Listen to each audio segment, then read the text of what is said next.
On October 2000, Albert Belle stepped to the plate at Oriole Park at Camden Yards for what became the final at-bat of his major league career. He hit a home run. Belle finished the day with a hit and 2 RBIs against the New York Yankees.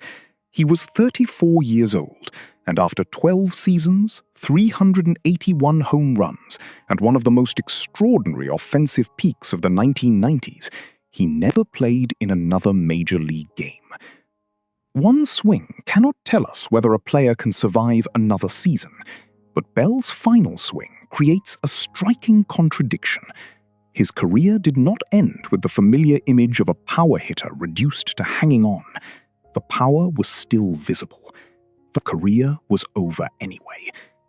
The confirmed medical explanation was degenerative osteoarthritis in his hip, but that answer only begins the investigation.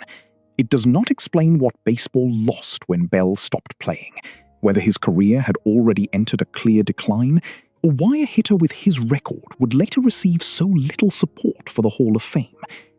To understand the ending, the first question is not what people thought of Albert Belle, it is how good he actually was. Long before Cleveland built a contender around one of the most powerful lineups in baseball, Belle had established the basic shape of his game at Louisiana State University.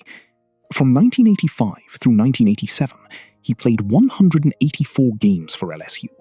He hit .332, slugged .670, and produced 49 home runs and 172 RBIs. He made first-team All-SEC in both 1986 and 1987.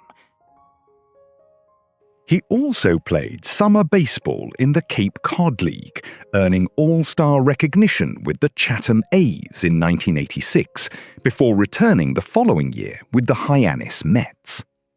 Cleveland selected him in the second round of the 1987 amateur draft, 47th overall. He reached the majors on July 15, 1989, still playing under the name Joey Belle. His first major league plate appearance came against Nolan Ryan. Belle drove in a run with a single. 4 days later, he hit his first major league home run.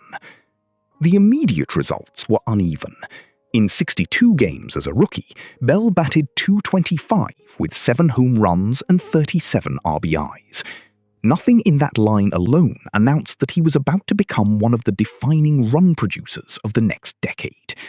But the power developed, and once it did, it remained remarkably consistent. From 1991 through 2000, Belle averaged 37 home runs and 120 RBIs per season. He eventually assembled 9 consecutive 100 RBI seasons. For 8 straight years, he combined at least 30 home runs with at least 100 RBIs, becoming only the 4th player to produce such a streak at the time, after Babe Ruth, Jimmy Fox, and Lou Gehrig. Those numbers establish more than raw power. They establish year-to-year dependability at the center of a major league lineup. Belle also brought more athletic ability than his later image as a stationary slugger might suggest. He stole a career-high 23 bases in 1993. He possessed a strong throwing arm and had been a gifted pitcher in high school. His defensive value would become an important complication in any complete assessment of his career. But during his rise, he was not simply waiting for home run opportunities.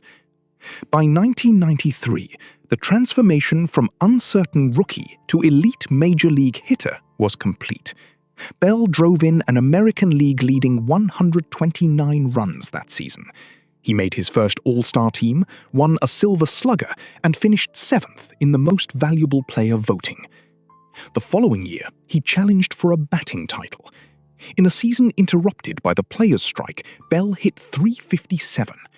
Only Paul O'Neill of the Yankees finished higher at .359.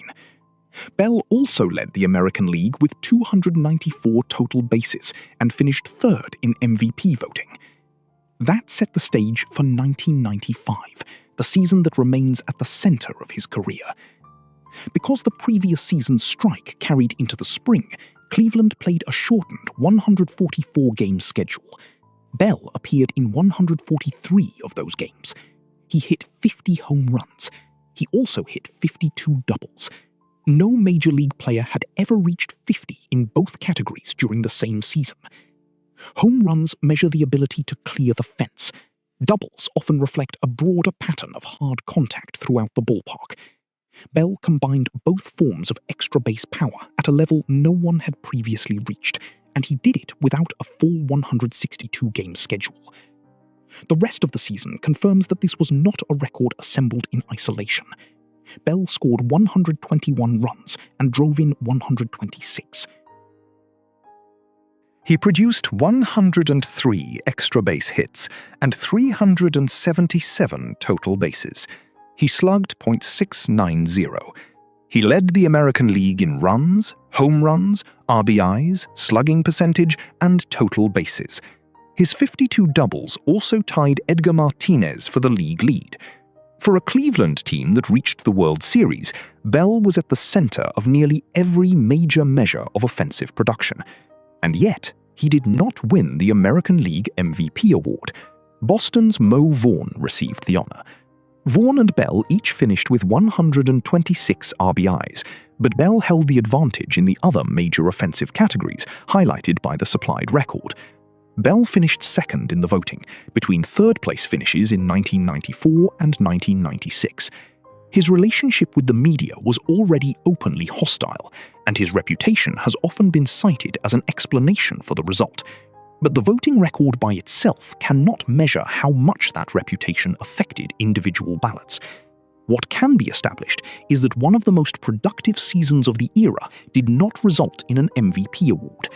Bell continued producing in 1996. He led the American League with 148 RBIs, earned another Silver Slugger, made another All-Star team, and again finished third in MVP voting. Across those 4 seasons, from 1993 through 1996, he finished 7th, 3rd, 2nd, and 3rd in the MVP race.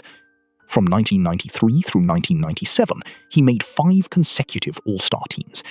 That is the strongest evidence of Bell's standing in Cleveland.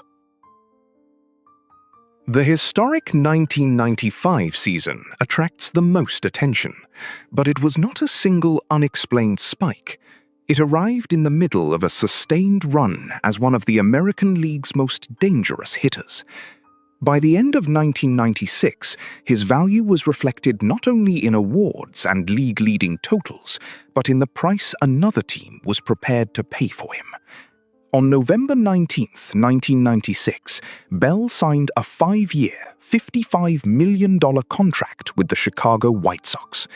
For a brief period, the agreement made him the highest-paid player in baseball. It also made him the first major leaguer to earn $10 million in a season. That contract was a measure of contemporary expectation. Chicago was paying for a hitter who had driven in 274 runs over the previous 2 seasons, made 4 consecutive All-Star teams, and finished in the top 3 of the MVP voting 3 years in a row. It was not a Hall of Fame judgment, and it did not guarantee what would come next, but it demonstrates Bell's position in the sport at that moment. He was not viewed as a fading attraction. He was being compensated as one of baseball's most important players. His first year in Chicago included a career-best 27-game hitting streak in May 1997. His broader run of 30-homer, 100 RBI seasons continued, but it was the following year that provided the clearest test of whether Bell's Cleveland peak had traveled with him. In 1998, at age 31, Bell played 163 games. He hit 49 home runs and 48 doubles. It was not a second 50-50 season, but he finished just 1 home run and 2 doubles short. He drove in 152 runs, breaking the White Sox single-season franchise record of 138 set by Zeke Bonura in 1936. His 49 home runs also established a White Sox record, according to the supplied record. Once again, the full range of the statistics matters. Bell led the American League with 399 total bases, 99 extra base hits, and a .655 slugging percentage. His on-base plus slugging percentage was 1.055. His adjusted OPS, known as OPS plus, was 172. The statistic adjusts offensive production for league and ballpark conditions, with 100 representing league average. Bell's mark indicates that his performance was approximately 72% better than league average by that measure. It was the best OPS plus in the American League that season. The 1998 evidence changes the shape of Bell's career story. He did not reach his historic level in Cleveland and then move immediately into a steady collapse. 3 years after the 50-50 season, he was still leading the league in major measures of power and offensive value. His career highs were also spread across different seasons. His best batting average came in 1994. His highest home run total came in 1995. His career high in RBIs arrived in 1998. The evidence describes a hitter whose production changed in form from year to year, but remained elite across a substantial peak. The 1998 season also came as Bell's contract situation in Chicago reached a turning point. His agreement contained an unusual clause allowing him to demand that he remain one of the 3 highest-paid players in baseball. In October 1998, Bell invoked that clause. When the White Sox declined to raise his salary, he became a free agent. The distinction is important. The contract provision explains why Bell left Chicago after only 2 seasons. It does not explain why his playing career ended 2 years later. At the time he returned to the market, the most recent evidence still showed an elite hitter. His next contract reflected that. On December 1, 1998, the Baltimore Orioles signed Bell to a 5-year, $65 million deal. He again became baseball's highest-paid player. Baltimore was committing to a player coming off 49 home runs, 152 RBIs, and the best adjusted OPS in the American League. The contract represented an expectation that Bell would remain a central run producer well into the agreement. Instead, he played only 2 seasons for the Orioles. There were signs that his physical condition had become part of the story. The supplied record states that hip problems affected him late in his career. Even so, Bell stole 17 bases in 1999, converting 85% of his attempts.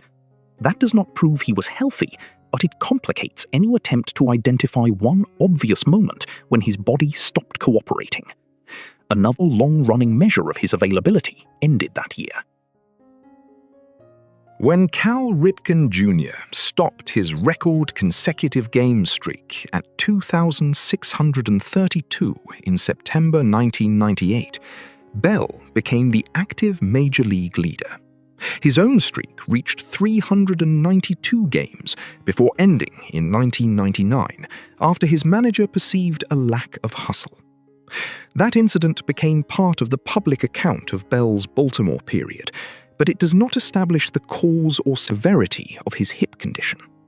A manager's judgment during one game and a degenerative medical problem are separate pieces of evidence. They should not be combined into a diagnosis the record does not support. Bell continued playing through the 2000 season. On October 1st, he faced the Yankees in Baltimore and homered in his last at-bat. Then the degenerative osteoarthritis in his hip ended his career. Unlike a single collision or one visible injury, the supplied record describes a condition that made continued play impossible. It does not provide a detailed medical timeline showing exactly when the damage became irreversible, how quickly it progressed, or how many additional seasons Bell might otherwise have played. Those limits matter. The final home run cannot prove that Bell was still capable of performing over another full season. His 1998 production cannot prove what he would have done after 2000. Any projection beyond his final game would be speculation. What the record does establish is that Bell had produced an elite offensive season only 2 years before his career ended, and Baltimore had guaranteed him 5 years based on that level of performance. He completed only the first 2 playing seasons of that agreement. The Orioles kept him on their 40-man roster for the next 3 years because of an insurance arrangement that reimbursed the club for much of the remaining contract. That was an administrative and financial requirement. It did not mean Belle was still an active player in practical terms. His final major league totals had already been set: 1,539 games, 1,726 hits, 389 doubles, 381 home runs, and 1,239 RBIs. He had batted .295, reached base at a .369 rate, and slugged .564. The direct reason he stopped playing is documented. Degenerative hip osteoarthritis ended Albert Belle's career at 34. But the medical explanation leaves a different question behind. Belle had demonstrated a historic peak, sustained elite production across multiple teams, and remained close enough to major career milestones that additional healthy seasons could have changed the shape of his record. He never received those seasons, and determining what that absence meant requires separating the brilliance of his bat from the total value of the career that was actually completed. The distinction between peak value and career value is where Belle's case becomes more complicated. Traditional statistics make the strength of the argument obvious. He finished with a .295 batting average, a .369 on-base percentage, and a .564 slugging percentage. His career OPS was .933. His adjusted OPS, or OPS plus, was 144. After accounting for league and ballpark conditions, that means Belle's offensive production was approximately 44% better than league average across his entire career. That is not the profile of a hitter whose case depends on one remarkable season. Belle led the American League 3 times in RBIs, 3 times in total bases, 3 times in extra base hits, and twice in slugging percentage. He won 5 Silver Slugger Awards and made 5 All-Star teams. He led the major leagues during the 1990s with 1,099 RBIs and 711 extra base hits. And from 1991 through 2000, his production remained unusually consistent, an average of 37 home runs and 120 RBIs per season. But Hall of Fame evaluation does not end with offensive rate statistics. It also considers how long that performance lasted, how much total value a player accumulated, and what he contributed beyond the batter's box. Belle appeared in 1,539 major league games. His hip conditions stopped him before he could add the later career seasons that often separate an exceptional peak from a completed Hall of Fame resume. He ended with 381 home runs, 19 short of 400. He had 1,726 hits, far below the traditional milestones reached by many long-career Hall of Fame hitters. Those totals do not erase what he accomplished, but they show the consequences of losing several possible seasons at the end of his career. The same tension appears in the advanced measurements. Wins above replacement, or WAR, attempts to estimate a player's total value by combining offense, base running, position, and defense. It is not a perfect measure, and it should not be treated as the final word on any career. But it helps explain why Belle's offensive dominance did not produce an equally dominant overall value. The Hall of Fame statistics in the supplied record credit Belle with 40.1 career WAR. His 7-year peak was 36.0. For Hall of Fame left fielders, the listed averages are 65.3 career WAR and 41.8 across the best 7 seasons. Belle's peak was considerably closer to the Hall of Fame standard than his career total was. That is exactly what the timeline would lead us to expect. At his best, Belle approached the established peak level of Hall of Fame left fielders. But because the career ended at 34, he never accumulated the additional value that would have narrowed the much larger career gap. That gap was not abstract. Belle had signed a 5-year, $65 million agreement with Baltimore, then played only 2 seasons before his hip condition made continued play impossible. For the next 3 years, the Orioles kept him on the 40-man roster as a condition of the insurance policy that covered much of the remaining contract. His name was still attached to a major league roster, but his work as a major league player was finished. That is a consequence anyone can understand without knowing war. At 34, a body can close a profession before the contract has run its course. In Belle's case, the contrast was unusually sharp. His last at-bat produced a home run, yet there would be no next season in which to add another game or test how much ability remained. The missing years cannot be reconstructed as guaranteed production. They can only be recognized as an opportunity he did not have. The next measurement attempts to put a number on that divide. JAWS, a system that combines career WAR with 7-year peak WAR to compare players at the same position, places Belle at 38.0. The average for the Hall of Fame left fielders in the supplied record is 53.6. Belle ranks 42nd at the position by that measure. Other Hall of Fame indicators reflect the same divided case. His Hall of Fame monitor score is 135, above the approximate score of 100 associated with a likely Hall of Famer. That system gives weight to accomplishments that traditionally attract voters: major offensive seasons, league leadership, awards, and other visible markers of prominence. But Belle's Hall of Fame standard score is 35, compared with an approximate Hall of Fame average of 50. That measure is less persuaded by the peak, because his career totals stopped where they did. One system sees the seasons when Belle looked like a Hall of Famer. Another sees the amount of career he was unable to complete. Defense creates another complication. Belle had a strong throwing arm, and his range factor in left field was often above the league average. He led American League left fielders in assists in 1993, and later tied for the league lead in right field assists with Baltimore in 1999. But those individual measures do not settle his total defensive value. The supplied record credits him with -63 total zone runs over his career, meaning that this broader defensive estimate rates his fielding as substantially below average overall. That matters because Belle played a corner outfield position where offense already carries much of a player's value.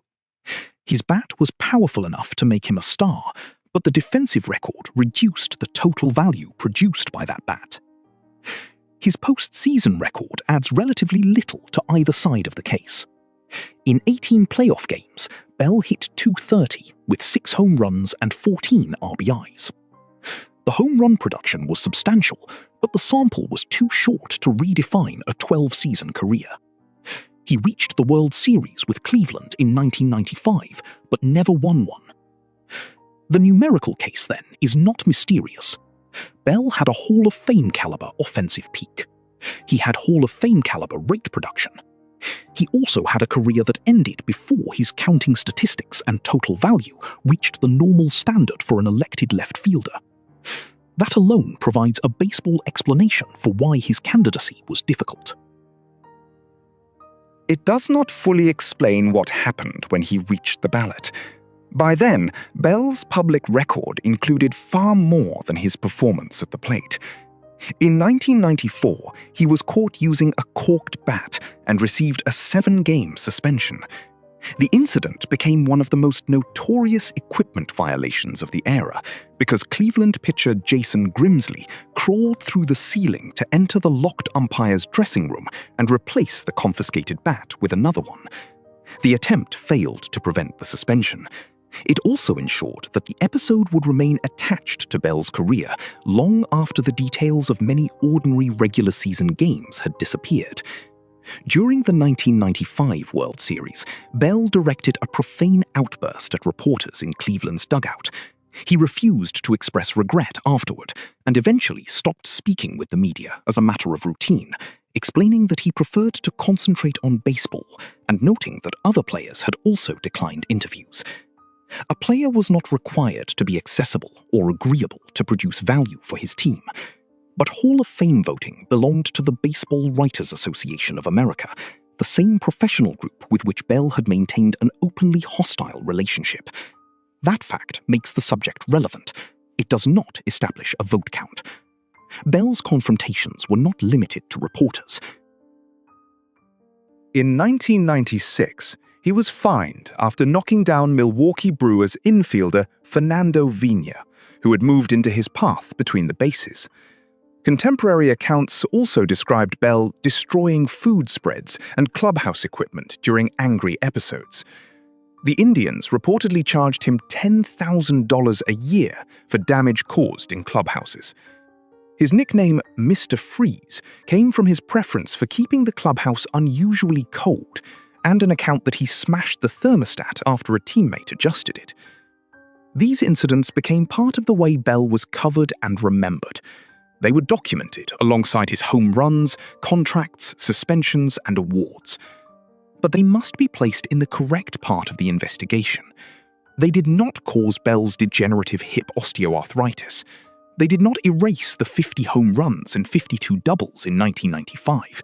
And they do not, by themselves, explain a career WAR well below the average for Hall of Fame left fielders. They affected his public reputation. The measurable baseball limitations of his candidacy existed independently. The question is whether his reputation also affected official recognition. The 1995 MVP result is the most prominent example. Belle led the American League in runs, home runs, RBIs, slugging percentage, and total bases. Mo Vaughn won the award, even though the supplied record shows Belle ahead in the major offensive categories other than RBIs, where they were tied. It is reasonable to identify Belle's relationship with the media as part of the historical discussion surrounding that vote. It is not possible, from the supplied evidence, to calculate how many voters rejected him because of it, or to establish that reputation alone decided the award. The same limit applies to the Hall of Fame, although the public commentary became explicit. After Belle's retirement, New York Daily News columnist Bill Madden wrote that Belle's behavior should be remembered by members of the Baseball Writers Association when they considered his candidacy. That statement proves that at least one prominent writer connected Belle's conduct to Hall of Fame judgment. It does not prove that every voter, or even most voters, approached the ballot the same way. Belle became eligible in 2006. He received 7.7% of the vote. That was nowhere near the 75% required for election, but it was enough to keep him on the ballot for another year. In 2007, his support dropped to 19 votes, or 3.5%. Hall of Fame candidates who fall below 5% are removed from the writer's ballot. Belle's candidacy was over after 2 years. The speed of the rejection was notable for a 5-time All-Star with a .933 career OPS, 381 home runs, 9 consecutive 100 RBI seasons, and a record no other major leaguer had matched. But the available evidence does not support reducing that result to a personal conflict between Belle and the writers. His offensive peak compares favorably with elite hitters. His total career value does not compare nearly as well with the average Hall of Fame left fielder. His defensive metrics weaken the case. His career ended before he could reach 400 home runs, or add the accumulation that often helps voters place a great peak in a Hall of Fame frame. And then, layered on top of those baseball concerns, came the public record, the corked bat, the confrontations, the refusal to speak with reporters, the clubhouse incidents, and contemporary writers openly describing him in hostile terms. Those factors did not all carry equal weight, and they did not produce the same consequence. The hip condition ended the playing career. The missing seasons limited Belle's career totals and overall value. The defensive record widened the gap between his hitting and his complete contribution. His conduct and relationship with the media shaped how the completed career was discussed, remembered, and, at least in some cases, judged. What cannot be established is the career Belle would have produced with a healthy hip. There is no factual basis for simply adding 3 or 4 seasons to his totals at his established peak rate. Players decline, rules change, and the final years of long contracts rarely reproduce the beginning. Belle's last home run does not guarantee that he would have reached 400, 450, or any other milestone. But it is equally unsupported to treat his retirement as the natural endpoint of a long, obvious offensive collapse. In 1998, only 2 seasons before his last game, Belle led the American League in slugging percentage, OPS, adjusted OPS, total bases, extra base hits, and runs created. He hit 49 home runs, 48 doubles, and drove in 152 runs. Baltimore responded by giving him a 5-year, $65 million contract. The available record therefore supports a precise conclusion. Albert Belle's career ended early because of degenerative hip osteoarthritis, not because the evidence had already shown that his power was gone. The injury took away the opportunity to discover how long his production could continue, and whether additional seasons would have moved his career totals closer to Hall of Fame expectations. But the same record does not establish that injury alone kept him out of Cooperstown. Belle's peak was extraordinary. His career was shorter than the usual Hall of Fame career at his position. His overall value was reduced by defense, and his candidacy arrived with a public reputation that many writers viewed unfavorably. That is why his legacy resists a simple verdict.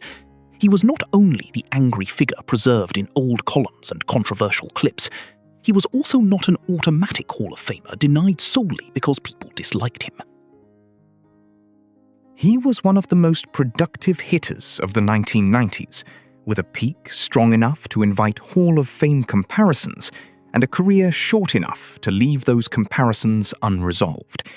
His 1995 season remains the clearest statement of what he could do: 50 home runs, 52 doubles, and 103 extra base hits in 143 games. His 1998 season proves that the historic year was not the last time he reached an elite level, and his final career line shows the cost of the ending: a .295 average, a .564 slugging percentage, a 144 OPS plus, 381 home runs, and 1,239 RBIs in only 1,539 games. On October 1, 2000, Albert Belle's last swing cleared the wall. It was not proof that another great season was coming. It was proof only that the defining tool of his career was still visible at the very end. The record can tell us why there was no next season. It cannot tell us exactly what that season would have been.